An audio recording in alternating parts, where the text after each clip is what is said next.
എറണാകുളം ജില്ലയിൽ കാക്കനാട് ടൗണിൽ നിന്നും 6 കിലോമീറ്റർ മാറി പഞ്ചായത്ത് റോഡിൽ 7 പ്ലോട്ടുകൾ വിൽപ്പനയ്ക്ക്. ഇടപ്പള്ളി പുക്കാട്ടുപടി ബസ് റൂട്ടിൽ 700 മീറ്റർ മാറി പഞ്ചായത്ത് റോഡിൽ 3.5 സെന്റ്, 4 സെന്റ്, 5 സെന്റ് വീതമുള്ള ഈ പ്ലോട്ടുകൾക്കിടയിൽ 3 മീറ്റർ വീതിയുള്ള വഴി സൗകര്യവുമുണ്ട്.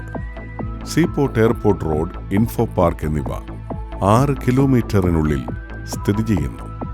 ചർച്ച്, മോസ്ക്, ടെമ്പിൾ, കോളേജ് എന്നിവയും ഈ പ്ലോട്ടുകളുടെ സമീപ സൗകര്യങ്ങളാണ്. റോഡ് ഫ്രണ്ടേജായുള്ള ഈ പ്ലോട്ടുകൾ സെന്റിന് 3.25 ലക്ഷം രൂപയ്ക്ക് വിൽക്കുവാൻ ഉദ്ദേശിക്കുന്നു. വില നെഗോഷ്യബിളാണ്. കാക്കനാട് നിന്നും 6 കിലോമീറ്റർ മാറി പഞ്ചായത്ത് റോഡിലുള്ള ഈ 7 ഹൗസ് പ്ലോട്ടുകളെക്കുറിച്ച് കൂടുതൽ വിവരങ്ങൾക്ക് വിളിക്കേണ്ട നമ്പർ 9744137312.